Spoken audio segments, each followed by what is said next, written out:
Bismillahirrahmanirrahim. Diceritakan bahawa ada seseorang datang kepada Abdullah bin Abbas radhiyallahu anhu, di mana orang itu berkata, "Berilah aku wasiat, ya Ibnu Abbas."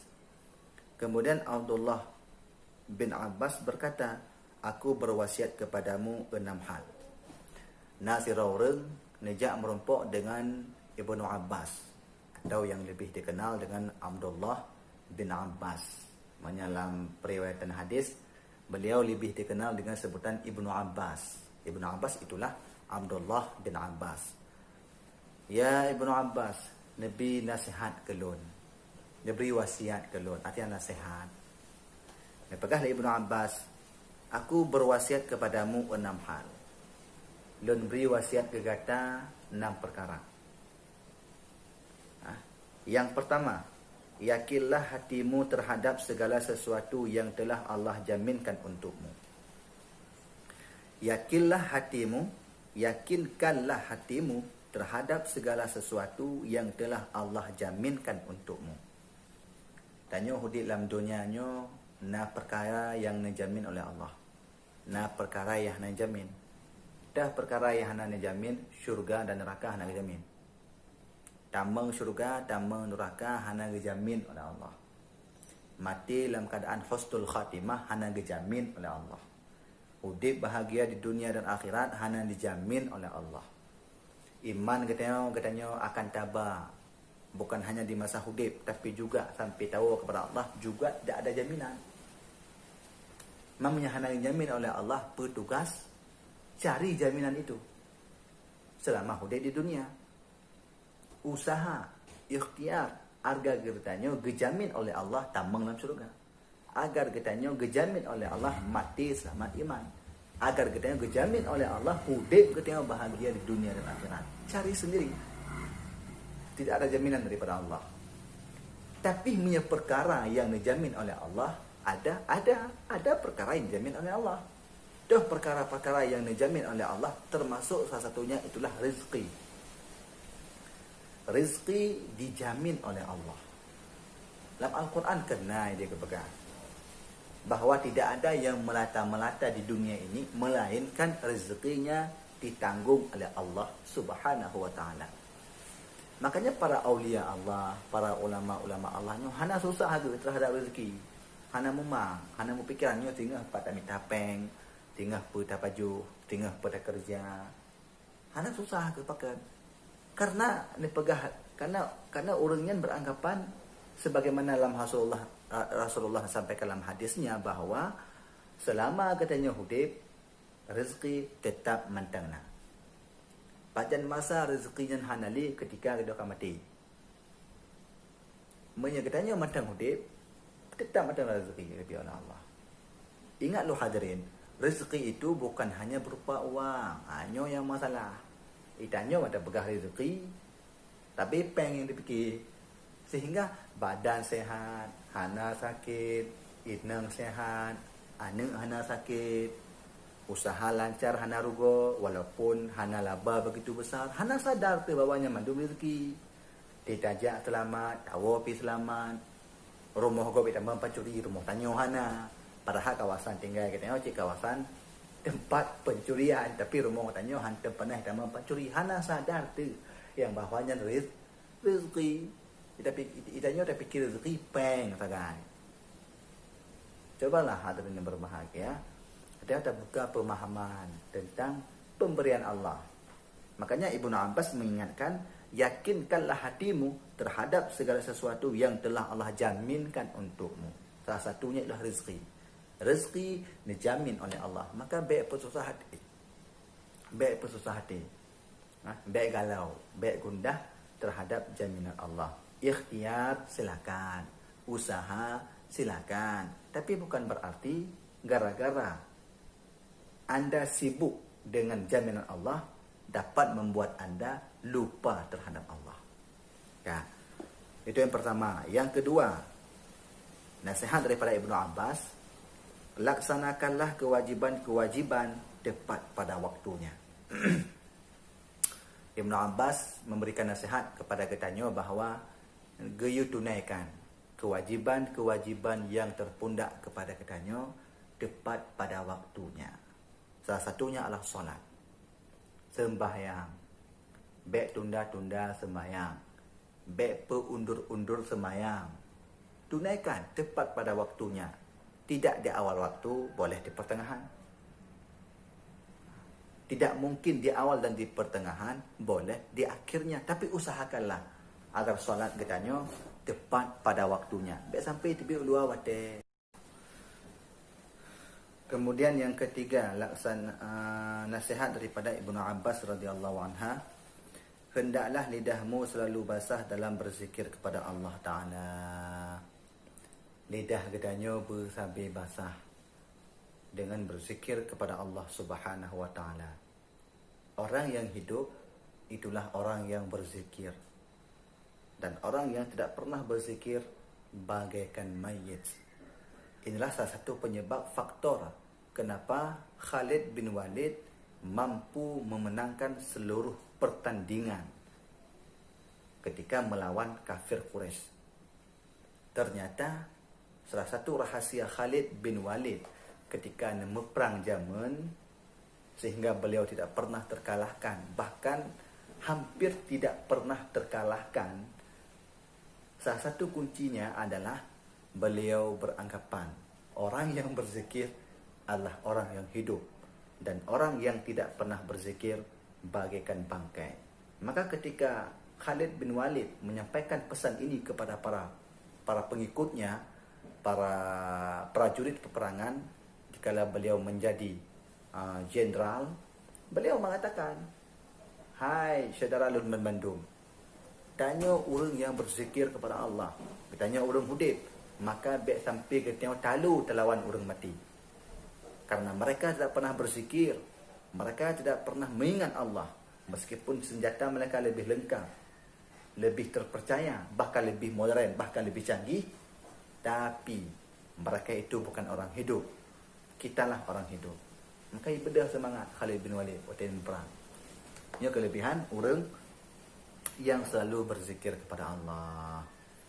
Orang yang selalu berzikir kepada Allah membuat orang itu semakin ingat kepada Allah. Tanya sering tersebut-sebut sesuatu, pasti 75% pasti katanya ingat kepada sesuatunya, ya kan?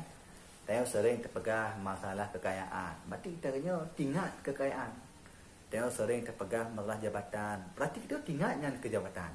Menacit kita sering tersebut nama Allah, asma Allah, dan puji-puji Allah, subhanallah wa bihamdihi, subhanallahil azim, la ilaha illallahul malikul haqqul mubin, la ilaha illa anta subhanaka inni kuntu minadh zalimin.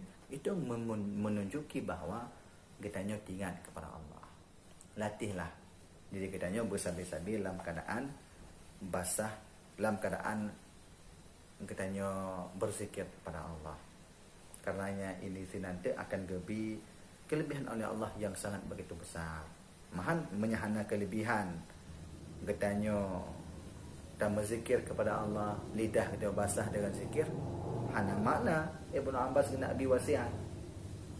Berarti makna ini. Teman apa faedah haji? Yang pasti hanya orang-orang yang sudah melaksanakanlah yang bisa merasakannya. Ya. Adapun yang keempat, janganlah menuruti kemauan setan. Adapun syaitan, janganlah kita menuruti kemauan syaitan, karena syaitan itu merasa dengki kepada manusia. Nasihat Ibnu Abbas yang kelima, baiklah kita dapat turuti kemauan syaitan.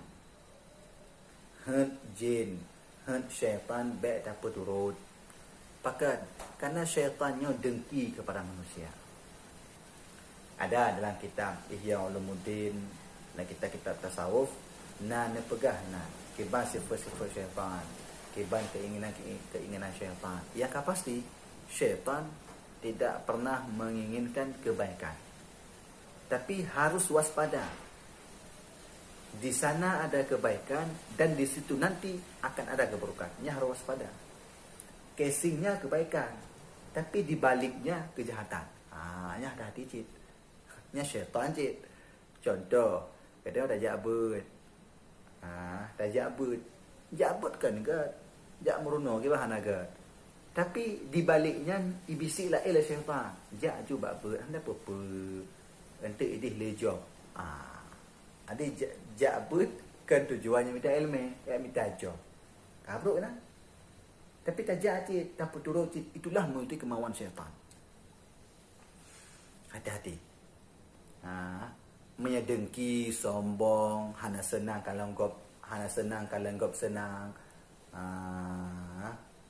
Susah kalau gop senang kalau gop susah. Nya jangan boleh tak pegang halik. Cik memang kabut syaitan. Tapi nyo yang tersembunyi.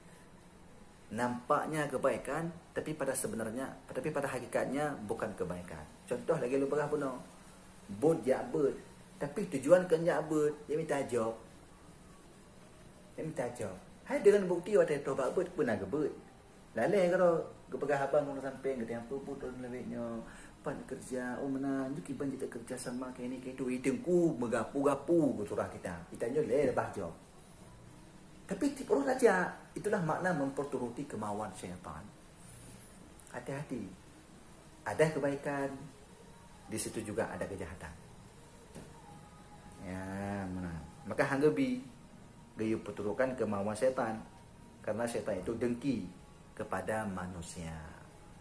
Dalam kita merakan budiah hidi kepegah, nasib pluhro, nasib pluhdro ngan syaitan. Nasib pluhro. Orang yang hantim dengan azan yang syaitan. Orang yang hana galak dengan but syaitan. Orang yang benci ke orang malim syaitan. Orang yang benci ke orang but syaitan. Orang yang hana galak kebaikan padahal dia tahu itu kebaikan, namun dia tidak suka, dia benci, itu syaitan. Baik perturutkan. Hati-hati, waspada. Kemudian yang kelima, nasihat daripada Ibnu Abbas radhiyallahu anhu, janganlah memakmurkan dunia karena merusak akhiratmu.